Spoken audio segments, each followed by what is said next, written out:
So if one of your art career goals is to get into comic conventions and start selling your work at an artist alley table, I'm here to help you in today's video. I've been vending at comic conventions for over 11 years, and I've had a lot of up and downs when it comes to my booth. I've tried a lot of different setups, a lot of different display options, and I want to give you the best ones that I've found and the ones that have helped me the most display my work at my tables. Like I said, my setup has evolved a lot over the 11 years and has gone through a lot of transformation, so I want to give you the best equipment that is both travel friendly and great for displaying your work. So here's your full starter kit for your artist alley equipment.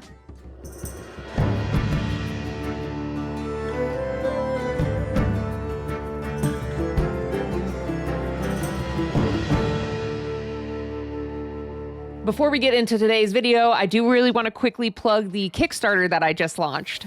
So Cthulhu is a fan favorite of the monsters that I've designed for my D&D creature compendiums, and so I kind of wanted to expand his look and give you guys some different regional variants. So I have a couple of different pin designs that are now available on Kickstarter of my different Cthulhus. So if you want this little sassy, chunky guy in different regional variants, I would love your help over on my Kickstarter.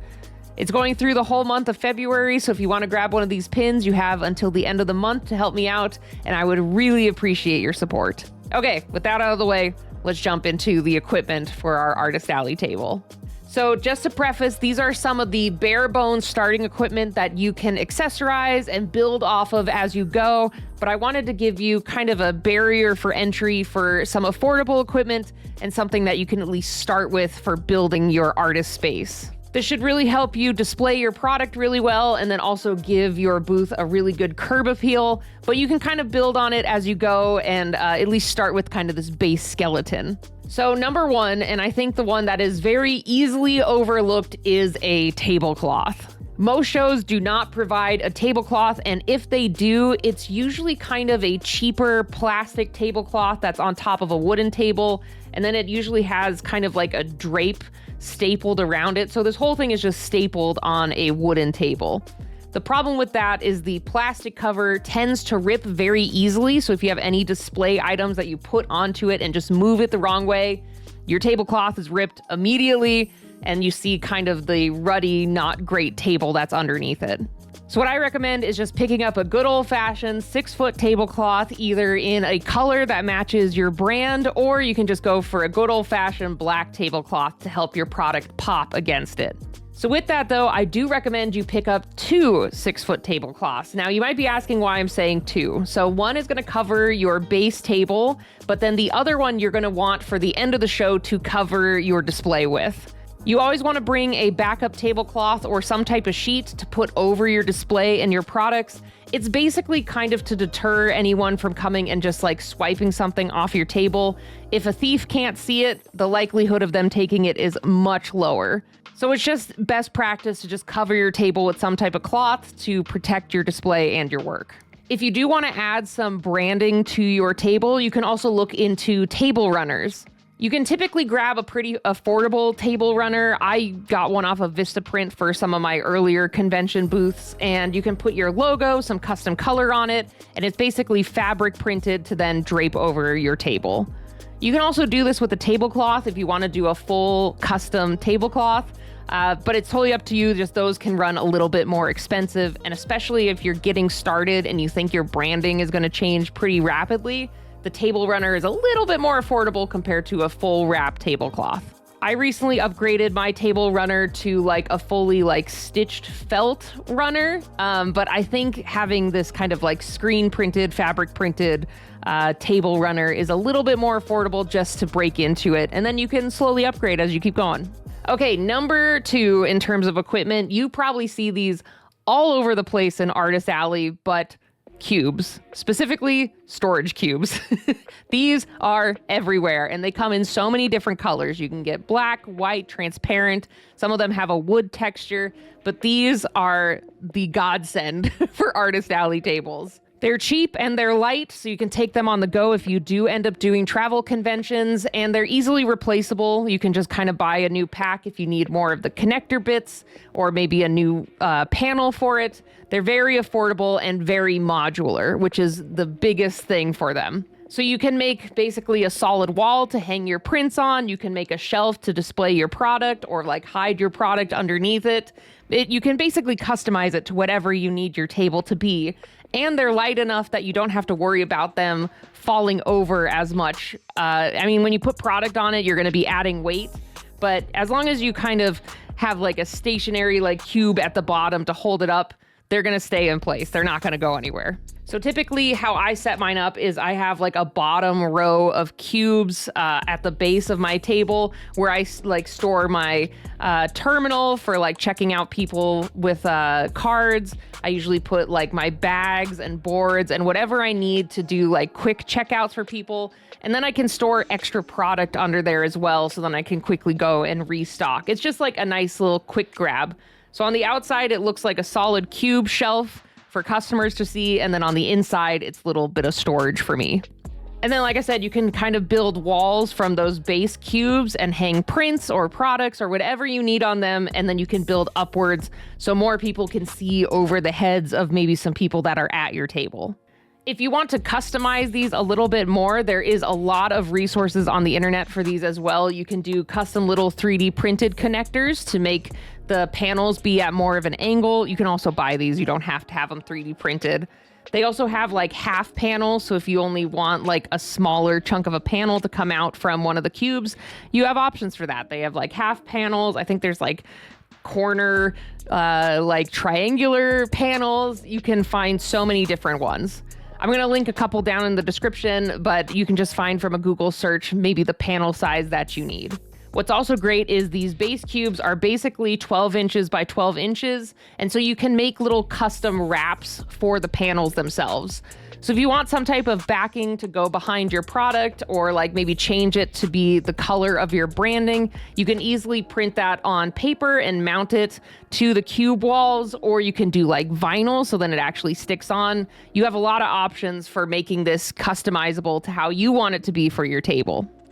All right, next up for the third recommendation is I would really recommend finding ways to make your product visible. This is usually through shelves or some type of self-service thing so people can flip through your work, pick it up, and check it out on their own. I experimented this last year at comic conventions with like a flip book for my stickers, and I saw a very large decrease in sales compared to when I displayed all of them all at once. Basically what happened with that is if people passed by my table and let's say a certain sticker would have caught their eye potentially, but it was hidden on a page in the flip book, they weren't going to stop at my table. They weren't going to be able to see it and they just moved on.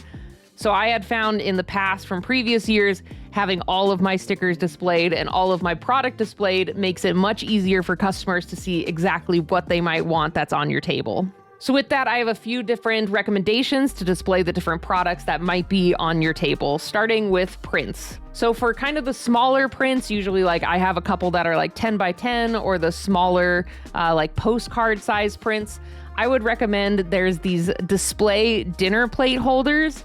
They break down so they're very easy to travel with, and then they kind of stack so then you can see the prints that are behind them. You can also get wooden or plastic like brochure or display shelves to put your smaller prints in, so then they're all displayed right there. For larger prints, I would recommend hanging them on your cube walls around you and not really having them out and about. Typically, the bigger ones kind of get a little bit more cumbersome and you need some type of backing board to keep them from kind of flopping around. And then that's more weight and more money. So I'd recommend putting them above you or around you since they're kind of larger and will take up more room. You can hang those up with magnets. That's what I would recommend. Put a magnet on the front and the back so then it doesn't damage the print. But if you're in a bind, you can always tape them to your cube displays as well. In terms of stickers, you can easily find some self-service sticker shelves. You can Google them online. I'll put some in the description as well, but you can have like plastic or wooden ones. Some of them are rotating, but then again, you might have some of the walls that are facing away from the customers, so they won't be able to see the stickers that are on the rotating one. But typically you can get these in varying different sizes, so then you can have them all displayed and in one area. For charms, like little hanging acrylic charms, I would recommend putting either command hooks or punching some type of hook into your cube wall, so then they can hang and be displayed right there. And then for enamel pins, another similar thing, you can just punch them right into your cube wall to display them.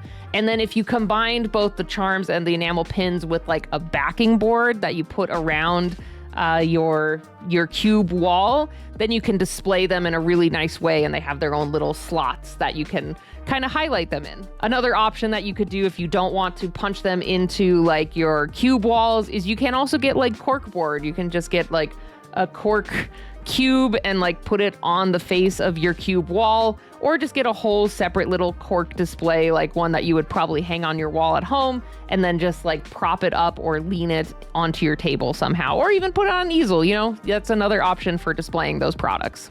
Okay, the fourth recommendation I have for your starting equipment, and this is a big one, is you want to have a way to secure your money on your person, as well as a way to process credit cards. So let me start with the securing your cash on your person. So when I first started with Comic-Cons, I had a separate like hard metal cash box that I kept on my table. This became kind of cumbersome. I'd have to take it out, flip it open, flip through the cash, try to get it and like exchange the change that they needed. As well as I've seen a lot of horror stories online from other artists that if they get distracted with one customer, someone reaches over their table and just grabs their cash box and walks off with their money for the show for the day. So I would really recommend having a way to have it physically on your person.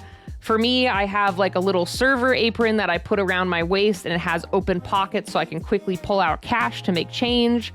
You can also do like a fanny pack or a crossbody front bag, just so then you have the cash right there, quick and available for you to convert to change, and no one's gonna walk off with it. This also helps you keep it on your person so you don't accidentally leave it at the show. I cannot tell you how many times I left my cash box at the show and had a panic attack all night because I'm like, oh my God, what if someone walks away with my cash while I'm gone for the night? So it's a lot easier to be like, oh, I'm taking my cash with me if it's physically on me. I just recommend every night at the end of your convention day, take all of your electronics and all of your cash, because while I feel there is kind of like a code of conduct amongst like other exhibitors, like we tend to look out for each other, that's not always the case for everyone. There are still some people out there that will take advantage of things that are left behind at your table. So just bring any valuables or anything expensive home with you every night. In terms of the cash on your person, I do have a recommendation on how much to take out. I don't think you need to take out a ton of cash to at least get the cash box going for the weekend, but typically I take out about $120. So at least in US dollar currency, I take 5 $10 bills, 10 $5 bills, and 20 $1 bills. This gets me enough change to be able to kind of break down some of the bigger purchases and give change. And then I don't need a million ones because I have quite a few products that will help me build up ones and fives throughout the weekend. So at least that's how I always start out mine with cash. It's always worked for me, and it's been a very good amount of currency. So I'm, one, not carrying a ton of cash, but two, I have enough to make change for the weekend. So to get back to the card processing that I mentioned at the beginning, you do want a way to process cards. Like quite a few people do bring cash to these shows, so they give themselves a budget, but that doesn't make it a guarantee. Most people use cards nowadays and they don't always carry cash. So I've seen quite a few artists, they've incorporated like Zelle or Cash App or Venmo as a way that they can transfer and do digital sales. But with that, I would really recommend printing like your, for example, Venmo has like a little QR code that someone can scan and pay you directly. So I'd recommend having those printed at your table, so then you're not like having to give out your phone number or email address constantly throughout the weekend. Someone can just scan it and quickly pay you.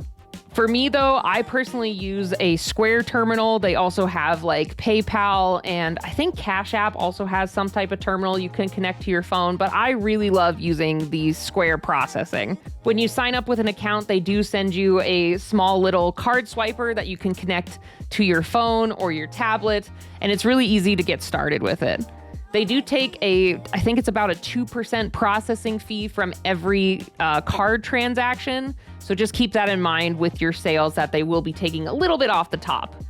But I think why I like it the most is, for one, it's just easy to set up. You just connect it to your phone and it's done. And then on the back end in the Square account, I can set up all of my products as quick buttons to hit, so then I can quickly check people out, and that also helps me keep track of my sales for the weekend. I put all of my cash and card sales into the square, so then I can basically keep track of the trends. I can see what stickers are selling well, which ones aren't selling well, and then it gives me basically a full report at the end of every day of how my sales are going. It helps me keep track to see which shows are performing well and then which product I might need to, order more of before my next show. I also like this because I can add different city tax profiles, because I tend to not tax cash to keep them as whole numbers, so it's easier to make change. But for card transactions, I add a tax and that 2% processing fee into the tax amount. So I make different profiles for different cities and states that I'm in, depending on what their sales tax percentage is. So then that gets charged to those cards automatically. So as long as you have cell signal or some type of Wi-Fi, Square terminals, or like these PayPal connectors, you're good to go with those. And finally, number 5, which I think is one of the most important ones, is having very clear price signs. I think this is another one that gets overlooked pretty frequently. Just like tablecloths, it's something you might not think about right off the bat, but it is very important for your table to have very clear price signs for all of your products. There is a very interesting psychology when it comes to people going and buying things, that if something doesn't have a price on it, it's automatically viewed as expensive. If you've ever been to an art gallery and there's different pieces for sale and you don't see a price, you might automatically be like, oh, this thing is thousands of dollars. And it's the same thing that happens at artist alley tables. If you don't have anything marked or any type of price, a lot of people automatically assume that these things are going to be expensive. So having those price tags on your products, both for one, gives transparency to the customer so they know exactly what they're going to be paying for it. And then you can also advertise different combo deals. Like, for example, I do a deal where if you buy 3 stickers, you get 1 more for free. So I advertise that amongst all of my stickers so they can see, oh, I'll buy a few more so I can get a better deal and get something for free. Having the prices displayed leads to better sales in the long run. And I know it's intimidating and scary to label and price your work, especially when you're first getting into it, but I super recommend it. Make it large and clear and easy to read, so then people know exactly what they're paying for, and it will actually help your sales in the long run. So that's it for at least my base starting equipment to get into conventions. If you guys like this video, please let me know in the comments or leave a like. I was planning on doing another one where it's basically recommendations for starting product and vendors to go through. If you're interested in that, let me know. And then I was also going to do another video covering basically what to look for starting shows, like what size of a show you should aim for, what you should look for before getting into traveling to conventions. So let me know in the comments if those sound interesting, or if you have any other questions about vending at comic conventions. I would love to help you guys out. So let me know down in the comments below. I want to give a shout out to my patrons. Thank you guys so much for supporting me. I'm a little bit behind on this month's mail club, so I don't have a picture for it right now. But if you would like to receive some goodies sent to you in the mail, I do have a monthly mail club where you can get a sticker sheet, and a print sent to you every month. And then you can also get behind the scenes access to pieces that I'm working on and high resolution versions of it, and just kind of keep up with me and see what's happening. By being a patron, you are directly supporting me and my art business, so I can't thank you enough for contributing and helping me there. So again, thank you guys so much for stopping by and checking out this video. Again, let me know in the comments if there's anything that you want me to cover. Hit subscribe, like the usual YouTube stuff. It really helps me basically grow this channel. I'm really hoping this year we can kind of kick off this channel and expand it a bit more. I wish you luck in any conventions that you're looking to do this year or next year, and I hope this video was helpful and informative, and you got this. I know it's scary, but you just gotta dive in and do your first one, and each one after that is gonna be so much easier. So thanks again, and I will see you all in the next video. Bye, everybody.